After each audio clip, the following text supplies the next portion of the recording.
नमस्कार दोस्तों, महाभारत के पात्रों की श्रृंखला में आज हम बात कर रहे हैं महाभारत के प्रमुख पात्र महान धनुर्धारी अर्जुन के जीवन परिचय के विषय में। दोस्तों, इसके पिछले भाग में हमने जाना कि किस प्रकार अज्ञातवास के दौरान भीम ने कीचक का वध कर दिया था और अर्जुन के तीव्र संगीत के स्वर के कारण इस बात का पता किसी को भी नहीं चल पाया। और आज हम इस कहानी को आगे बढ़ाते हैं। तो चलिए दोस्तों, शुरू करते हैं। कीचक के वध के पश्चात योजना अनुसार पांचों पांडव सहित द्रौपदी विराटनगर से प्रस्थान करने के लिए सज्ज हो गए। फिर तभी दुर्योधन अपने घनिष्ठ मित्र कीचक को ढूंढते हुए उसी कक्ष में जा पहुंचे जहां कीचक का शव पड़ा था। कीचक का शव देखकर दुर्योधन को संदेह हुआ कि इतने शक्तिशाली योद्धा कीचक का वध भीम ही कर सकता है।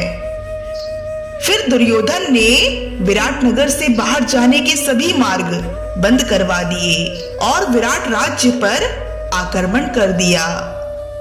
दुर्योधन ने त्रिगत के राजा सुशर्मा को राजा विराट को बंदी बनाने हेतु भेजा और इधर विराटनगर के राजा की अनुपस्थिति में कौरवों ने उन पर आक्रमण कर दिया और उनके राज्य के पशु संपत्ति जैसे कि गाय और अश्वों को भी अपने अधीन कर लिया।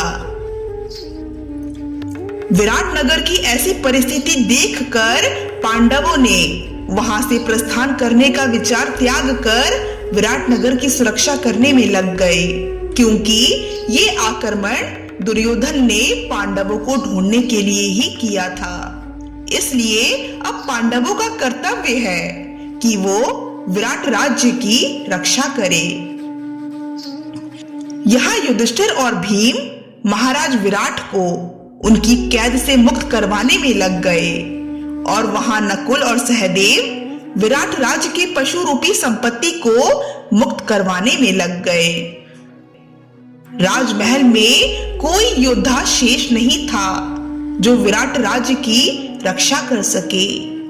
इसलिए विराट राज्य के उत्तराधिकारी राजकुमार उत्तर कौरवों से युद्ध करने के लिए जाने लगे, पर उनकी माता महारानी सुदेशना ने उन्हें ये कहकर रोक दिया कि अभी तो वो खुद बालक है, वो उन महान योद्धाओं का सामना नहीं कर पाएंगे। इस पर व्रतला बने अर्जुन ने कहा, महारानी, आप राजकुमार उत्तर को युद्ध के लिए जाने दीजिए, क्योंकि उनके राज्य में इस समय विपदा आई है और इस विपदा का निवारण भी उन्हें स्वयं ही करना होगा, क्योंकि ये विराट राज्य के भावी नरेश है।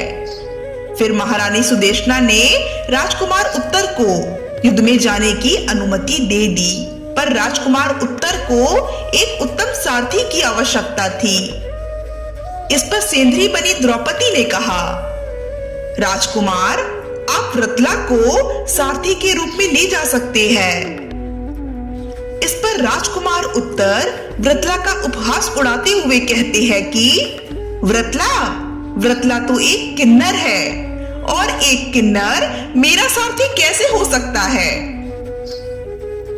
इस पर सेंधरी बनी द्रौपदी कहती है, राजकुमार उत्तर, व्रतला एक किन्नर है तो क्या हुआ, पर वो एक श्रेष्ठ योग्य योद्धा भी है। व्रतला पहले महान धनुर्धारी अर्जुन की सारथी रह चुकी है। फिर द्रौपदी के वचन सुनकर राजकुमार उत्तर आदर पूर्वक व्रतला को अपना सारथी नियुक्त करते हैं। युद्ध भूमि में एक तरफ विशाल कौरव सेना थी और इस ओर मात्र राजकुमार उत्तर और व्रतला थे। कौरवों की विशाल सेना को देखकर राजकुमार उत्तर भय से वापस लौटने लगे, पर व्रतला ने उन्हें बहुत समझाया कि युद्ध भूमि में भय से उल्टे पांव भागना योद्धा की नहीं बल्कि कायरता की निशानी है। इसलिए परिणाम की चिंता किए बिना युद्ध करिए। पर राजकुमार उत्तर नहीं माने। फिर वृत्ला ने मजबूर होकर राजकुमार उत्तर को अपना वास्तविक परिचय दिया कि वो ही महान धनुर्धारी अर्जुन है। यह सुनकर राजकुमार उत्तर आश्चर्यचकित रह गए और उनमें युद्ध करने का साहस उत्पन्न हो गया। फिर राजकुमार उत्तर अर्जुन के सारथी बन गए और वापस युद्ध भूमि में चले गए। एक किन्नर को अपने विरुद्ध युद्ध करता देख दुर्योधन उनका उपहास उड़ाने लगे। पर किन्नर के भेष में भी अर्जुन ने अपना पराक्रम दिखाया। फिर उसी दौरान सूर्योदय हो गया। सूर्योदय होते ही अर्जुन अपने वास्तविक रूप में परिवर्तित हो गए और पांडवों का अज्ञातवास भी समाप्त हो गया। नियम अनुसार यदि कौरव पांडवों को उनके अज्ञातवास के दौरान पहचान लेते हैं, तब पांडव तथा द्रौपदी का 12 वर्षों का वनवास तथा 1 वर्ष का अज्ञातवास विफल हो जाएगा तथा उनको वनवास व अज्ञातवास के 13 वर्ष दोबारा से भोगने पड़ेंगे। पर ऐसा हुआ नहीं, क्योंकि दुर्योधन को मात्र संदेह था कि वो कहीं पांडव तो नहीं, पर उनको इस बात का पूर्ण विश्वास नहीं था। इसलिए पांडव तथा द्रौपदी का वनवास व अज्ञातवास सफल रहा। फिर पांडव तथा द्रौपदी के अज्ञातवास का 1 वर्ष समाप्त होने के साथ ही उनके वास्तविक पहचान का भी खुलासा हो गया, जो उन्होंने 1 वर्ष तक गुप्त रखा था। जब महाराज विराट को पांडव तथा द्रौपदी के विषय में ज्ञात हुआ, तब वो बहुत ही ज्यादा शर्मिंदगी महसूस करने लगे। तब कंक अर्थात महाराज युधिष्ठिर ने राजा विराट से कहा, महाराज विराट, आप तनिक भी शर्मिंदगी महसूस ना करें, क्योंकि इसमें आपका कोई दोष नहीं है। ये तो हमारा अज्ञातवास था जो हमें भुगतना ही था। इतने दिनों तक आपके राज्य में रहकर हमें बहुत प्रसन्नता हुई। इसके लिए आपका बहुत बहुत धन्यवाद। फिर महाराज विराट ने 5 पांडव सहित द्रौपदी का सम्मान सत्कार किया। फिर इसी बीच अर्जुन और सुभद्रा के पुत्र अभिमन्यु भी अपने माता पिता से भेंट करने वहां पहुंच गए। इसी दौरान अर्जुन के पुत्र अभिमन्यु और महाराज विराट की पुत्री उत्तरा एक दूसरे को देखकर मोहित हो गए और फिर श्री कृष्ण के सुझाव अनुसार दोनों का विवाह हो गया।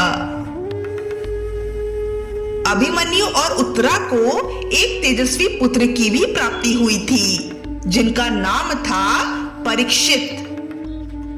इन्होंने ही आगे चलकर हस्तिनापुर का राज्यभार संभाला था।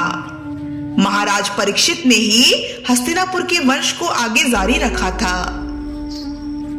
तो इस तरह देव अप्सरा उर्वशी का दिया श्राप महान धनुर्धारी अर्जुन को अपने अज्ञातवास में एक वरदान के रूप में काम आया। तो दोस्तों, आज के लिए बस इतना ही। अगली वीडियो में हम महान धनुर्धारी अर्जुन के जीवन से जुड़े कई और महत्वपूर्ण विषय पर चर्चा करेंगे। तब तक के लिए धन्यवाद।